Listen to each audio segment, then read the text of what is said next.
Bonjour, je m'appelle Camille, je suis chargée des ressources humaines et communication marque employeur chez Hospimedia Group. Et aujourd'hui, je suis accompagnée de Jean et on va vous parler des abeilles chez Hospimedia. Jean, est-ce que tu pourrais te présenter? Oui, alors comme a dit Camille, je suis Jean, je suis apiculteur à Bee-City et je passe toutes les 2 semaines pour m'occuper des ruches de Hospimedia. Quel est ton rôle, Jean, quand tu viens rendre visite aux ruches chez Hospimedia?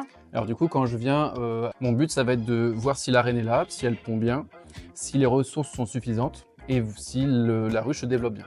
Ok, et dans nos ruches chez Hospimedia, on a combien d'abeilles à peu près? Alors en fonction de la saison, au pic de la population, on peut atteindre quasiment 65 000 abeilles. Ah oui, c'est impressionnant. Et en termes de quantité de miel chez Hospimedia? Alors c'est variable en fonction de la saison.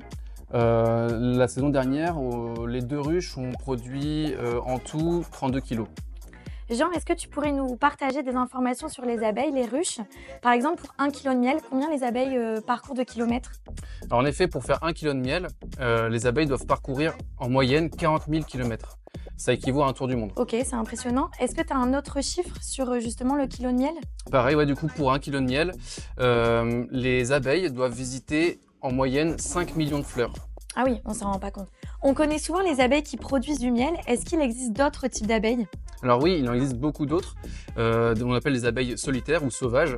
Dans le monde, il en existe 20 000. En France, on a quasiment 1000, un petit peu moins.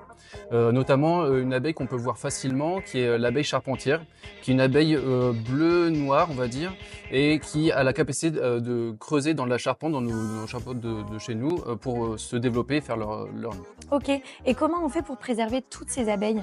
Alors c'est assez simple, la première action c'est déjà de laisser pousser un peu toutes nos plantes qu'on a chez nous, les pissenlits et les autres espèces, et aussi de planter diverses fleurs parce que du coup ça va leur apporter de la ressource et toutes ces ressources là ça va leur permettre de se développer. Ok, bah merci beaucoup Jean en tout cas d'avoir répondu à toutes ces questions et à bientôt chez Hospimedia.